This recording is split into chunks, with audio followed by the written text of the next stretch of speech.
Muy buenas tardes, hermanos. La gracia del Señor Jesucristo, el amor de Dios y la comunión del Espíritu Santo sea con todos ustedes. Les damos un saludo fraternal. Dios les bendiga. Gracias también por conectarse a tiempo para que continuemos estudiando la Santa Palabra de Dios. Y vamos a continuar hoy con este estudio que iniciamos el viernes, basado en la carta a los Efesios. Ya el día de ayer, nuestro pastor Henry estuvo compartiendo acerca del capítulo 1 y damos gracias a Dios porque hemos encontrado allí esa misericordia que Dios ha tenido para todos nosotros, para llevarnos a la salvación. Hoy vamos a hablar un poco de ese plan de salvación de Dios, cómo era el estado original de nosotros, cómo actúa la gracia de Dios en favor de nosotros para nuestra salvación y de qué manera también Dios nos preserva en la fe. Así que bienvenidos a los hermanos y vamos a iniciar con oración. Bendito Dios y Padre nuestro, queremos darte muchas gracias por esta hermosa oportunidad de poder estudiar tu santa palabra. Te pedimos primero que todo el perdón de nuestros pecados.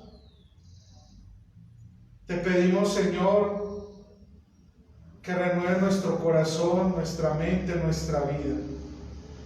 Queremos agradecerte por esas promesas hermosas del Evangelio que nos dan consuelo y esperanza de que hemos sido perdonados, no por nuestros méritos, sino por la obra perfecta de nuestro amado Señor y Salvador Jesucristo.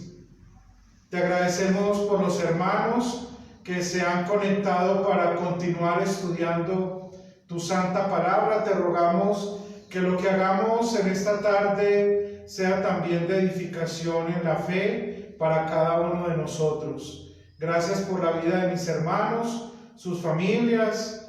Te agradecemos por las congregaciones que están representadas en cada uno de nosotros.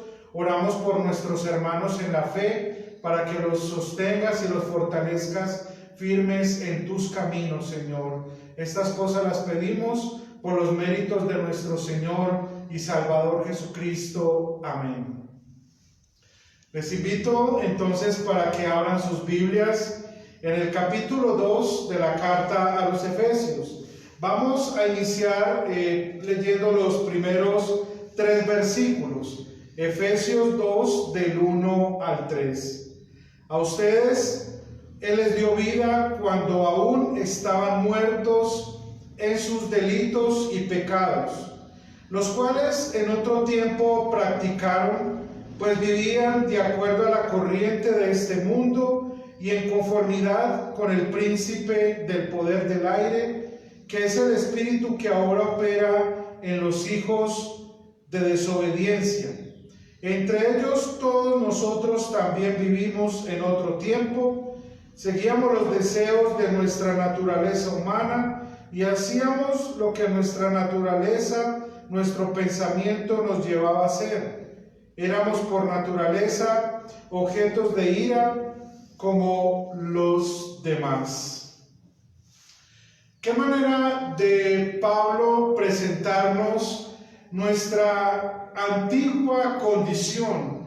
¿Cuál es el estado original en que vivían antes los efesios y por supuesto que vivíamos cada uno de nosotros, que por la gracia de Dios ahora somos sus hijos? Lo que Pablo describe es que nos encontrábamos en una situación de transgresión, de pecado, que era evidente debido a la muerte espiritual.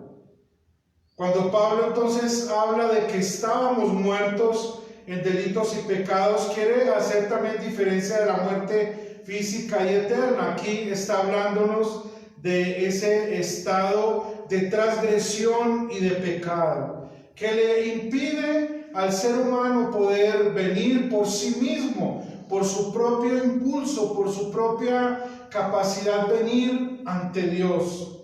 Él está muerto, por lo cual por sí mismo no puede, diríamos nosotros un poco más coloquialmente, no puede valerse por sí mismo en lo espiritual, no puede creer por sí mismo, no puede decidir y discernir qué es lo bueno y lo malo, porque por su naturaleza y su inclinación caída siempre va a preferir y va a tener una inclinación hacia el mal.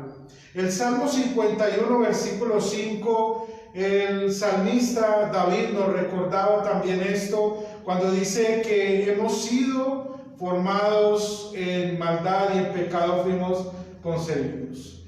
Eso nos recuerda ese estado caído y era la naturaleza pecadora de aquellos, los cuales en otro tiempo ustedes practicaron de acuerdo a la corriente de este mundo, en conformidad con el príncipe del poder del aire, que ahora opera en los hijos de desobediencia. Y sabemos, por lo que la misma palabra de nuestro Señor nos enseña, que el diablo es quien controla la actitud y el pensar de los hijos de desobediencia.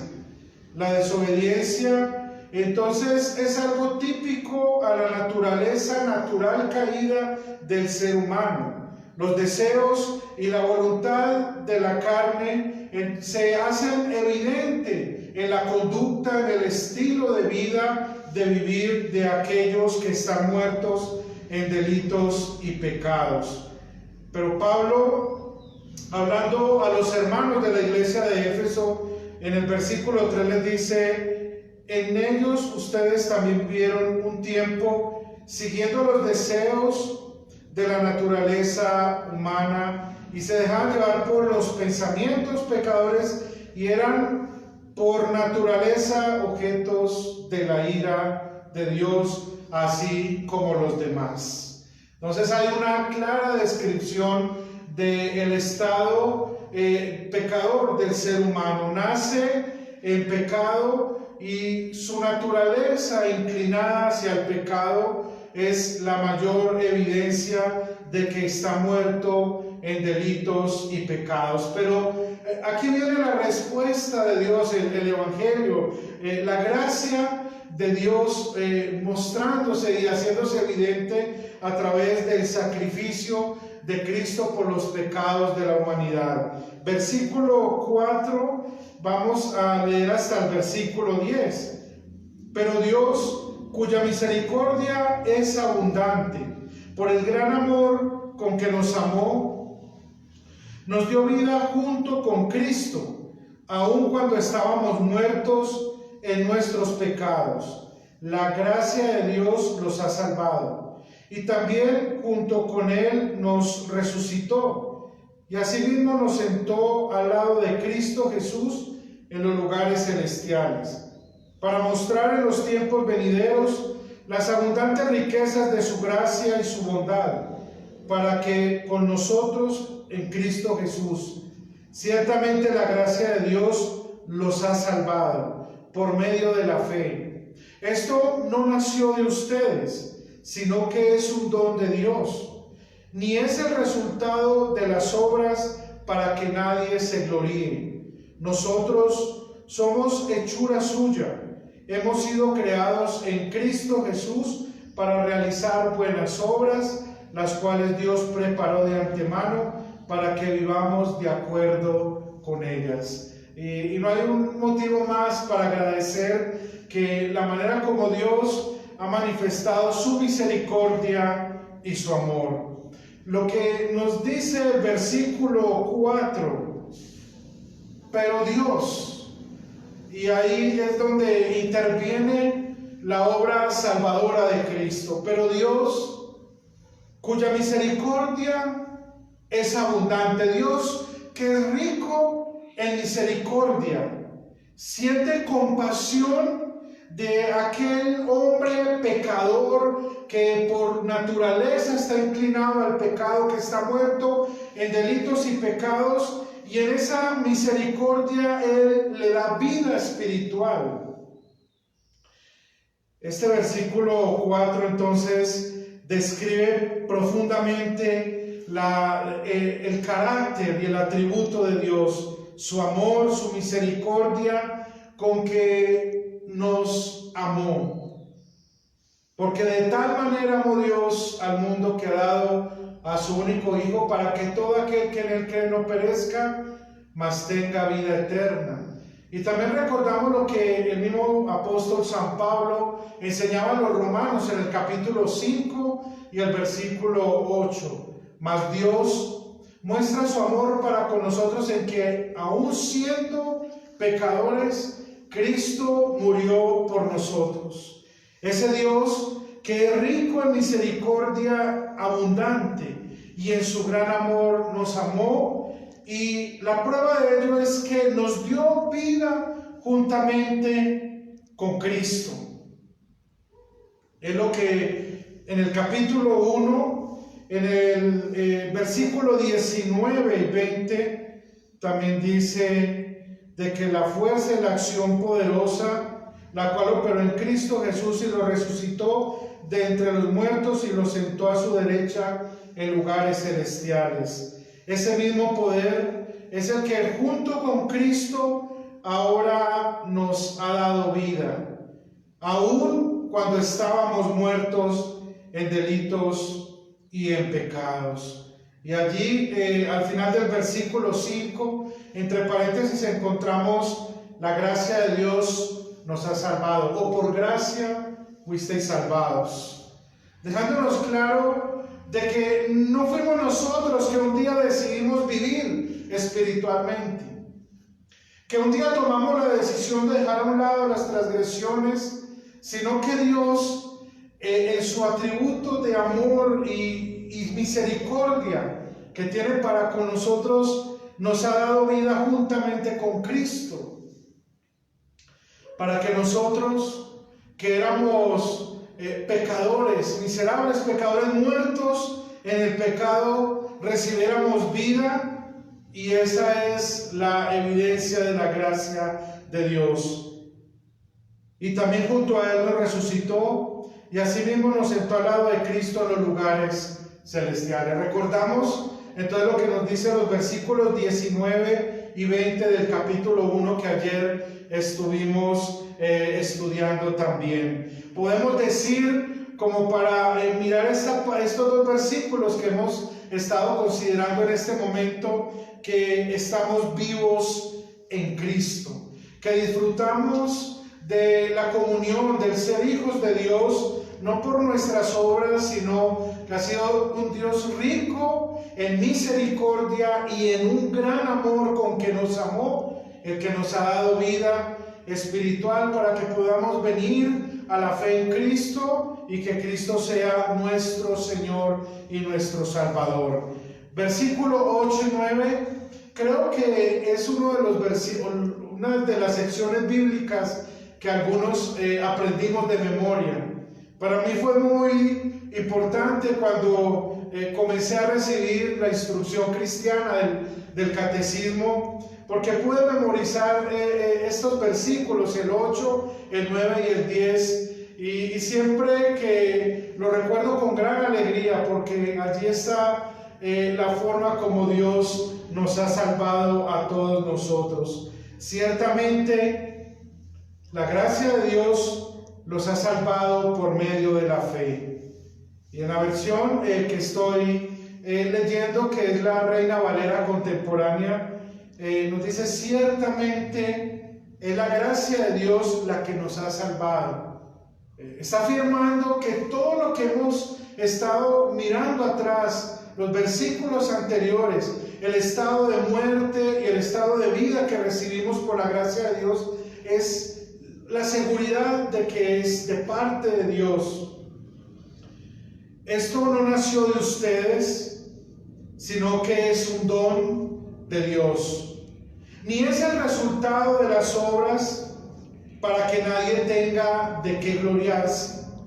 Nosotros somos hechura suya, hemos sido creados en Cristo Jesús para realizar buenas obras, las cuales Dios preparó de antemano para que vivamos de acuerdo a ellas. Aquí podríamos quedarnos mucho tiempo explicando y uno siente esa alegría también de poder compartir, de anunciar el Evangelio, pero por razones de tiempo pues siempre nos toca estar cortando un poco, pero solamente decir que ha sido la gracia de Dios aquella que ha propiciado esa vida espiritual de la cual cada uno de nosotros los creyentes hoy podemos disfrutar, que ha sido el regalo inmerecido de Dios. Recuerden que eso es gracia, el regalo inmerecido, el regalo que no se ha pagado, que no se ha transado, que no ha sido unos abonos que hemos ido dando hasta cumplir con una cuota, sino que Dios, quien ha sido rico en misericordia y en su gran amor, nos ha dado vida juntamente con Cristo. Pero, ¿cuál es el propósito de esta gracia que Dios ha derramado en nuestros corazones y que hemos recibido mediante la fe? Es para que nosotros realicemos buenas obras, las cuales Dios preparó de antemano para que andemos en ellas. No es que tengamos que hacer esas buenas obras. Por ningún lado Pablo nos está diciendo eso. Todo lo contrario, las queremos hacer de buena voluntad, porque por amor y gratitud a ese Dios misericordioso que nos amó con un gran amor, es que respondiendo a ese amor de Dios, queremos entonces vivir esa vida de acuerdo a su voluntad. Queremos hacer buenas obras como un resultado de esa gracia y de esa fe que se nos ha dado por medio de la salvación que hemos recibido en Cristo. No porque sea un cumplimiento o un requisito, todo lo contrario. Pablo, en un orden debidamente puesto, lo ha dejado al final para mostrarnos la condición pecadora, la acción salvadora de Dios, la gracia de Dios en el corazón del creyente y el resultado de ello en nosotros. Las buenas obras son el fruto de la fe, así como lo enseñaba también el doctor Martín Lutero. Y eso nos da hoy alegría de que servimos a Dios en nuestras congregaciones, servimos a Dios a través de la vida de nuestros hermanos, y no lo hacemos como un requisito para tener de qué gloriarnos, como dice el versículo 9, sino que lo hacemos en respuesta a ese inmerecido regalo que Dios nos ha querido dar en su Hijo Jesucristo nuestro Salvador. Y ahora, llenos de esa gracia, respondemos también nosotros llenos de gratitud y queremos vivir esa vida que Dios quiere que sus hijos llevemos también como una manera de dar testimonio de su gracia a otras personas. Vamos a avanzar ahora un poco como a la segunda sección del capítulo 2, que está a partir del versículo 11. Vamos a leer del versículo 11 hasta el 17. Por lo tanto, ustedes que por nacimiento no son judíos y que son llamados incircuncisos por los que desde su nacimiento han sido físicamente circuncidados, deben recordar esto. En aquel tiempo ustedes estaban sin Cristo, vivían alejados de la ciudadanía de Israel y eran ajenos a los pactos de las promesas. Vivían en este mundo sin Dios y sin esperanza. Pero ahora, en Cristo Jesús, ustedes que en otro tiempo estaban lejos, han sido acercados por la sangre de Cristo, porque Él es nuestra paz. De dos pueblos hizo uno solo, al derribar la pared intermedia de separación y al abolir en su propio cuerpo las enemistades. Él puso fin a la ley de los mandamientos expresados en ordenanzas, para crear en sí mismo de los dos pueblos una nueva humanidad, haciendo la paz, y para reconciliar con Dios a los dos en un solo cuerpo mediante la cruz, sobre la cual puso fin a las enemistades. Y Él vino y a ustedes que estaban lejos les anunció las buenas nuevas de la paz, lo mismo que a los que estaban cerca. Los primeros versículos, es decir, del 11 en adelante, Pablo quiere recordar a estos dos pueblos que ustedes, cuando estudiamos Romanos, recuerdan que hablamos también de ellos, de los gentiles y de los judíos. Y aquí nos habla de esa enemistad que hay, que por medio de la obra de Cristo, entonces ahora hay un solo cuerpo en Él. Pero hay muchas verdades que podemos también sacar de esta porción. Primero, el hecho y la verdad de que estar sin Cristo es estar sin Dios. Esto es una verdad bíblica, una verdad fundamental, pero que a causa del universalismo que hoy vivimos, algunas personas han tratado de ignorar. Para muchos, todos son hijos de Dios siempre y cuando tengan una afiliación religiosa, sin importar el credo, las creencias particulares. Hoy pareciera que la gente incrédula tratara de unificar todo bajo lo que ellos llaman un mismo Dios, y este universalismo es contrario a lo que enseña la palabra de Dios. La palabra nos dice que aquel que vive sin Cristo está sin Dios. No puede haber tal cosa como dejar a Cristo a un lado y pretender vivir una vida religiosa sin Él. Cristo es el fundamento y el centro de nuestra fe. El peor entonces estado del ser humano, y que eso lo vivieron los efesios y también nosotros en el tiempo pasado lo vivimos, el estado peor del ser humano, que es estar sin Dios. Así estuvimos un día, pero siempre recordamos esa hermosa palabra que ya habíamos estudiado hace unos minutos atrás, en el versículo 4. Pero Dios, que es rico en misericordia, nos ha amado y nos ha dado vida juntamente con Cristo. Esa es la promesa, y tenemos seguridad de que somos hijos de Dios. La gracia de Dios es admirable y hizo posible este cambio, superar las enemistades que habían allí, los pleitos, y traer la paz de los dos pueblos. Esto es gracias a la obra de Cristo. Y algo muy importante es en el versículo 14, cuando Pablo nos dice que Cristo es nuestra paz.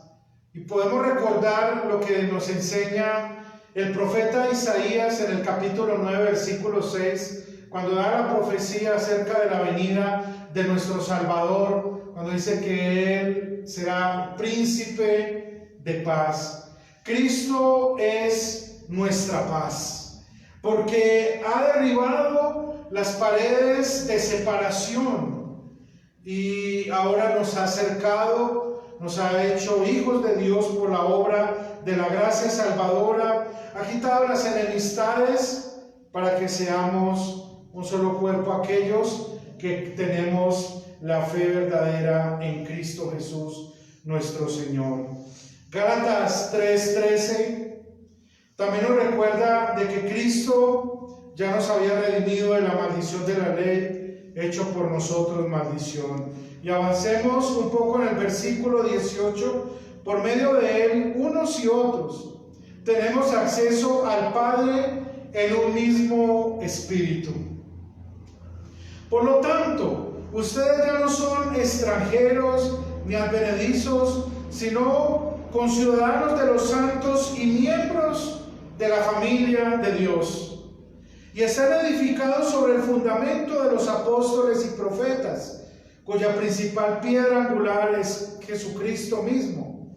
En Cristo, todo el edificio bien coordinado va creciendo para llegar a ser un templo santo en el Señor. En Cristo también ustedes son edificados en unión con Él, para que allí habite Dios en el Espíritu. Varias cosas allí que son muy importantes que tengamos en cuenta. Por medio de Él, entonces, tenemos acceso al Padre. Él es el mediador del nuevo pacto, como nos dice el autor de la carta a los Hebreos. Ahora ya no somos extranjeros, somos conciudadanos de los santos y somos miembros de la familia de Dios. Por eso es que los verdaderos creyentes, aquellos que tenemos seguro lo que Cristo ha hecho por nosotros, que creemos en las doctrinas de la santa palabra de Dios y que profesamos la misma fe, disfrutamos de un compañerismo cristiano, gracias a que Cristo lo ha hecho posible, no gracias a nuestra capacidad de organizarnos o de convertirnos en una institución, sino gracias a que Cristo ha quitado y ha derribado los muros de separación y ha traído a sus creyentes, aquellos que Él ha convertido por la obra de Cristo y que los ha vinculado a la familia de Dios. Ahora nos permite ser unos a otros miembros del cuerpo de Cristo. Qué hermosa promesa la que encontramos allí en la palabra del Señor. Este resultado, como ya lo acabamos de leer en el versículo 19, nos ha hecho miembros de la familia de Dios,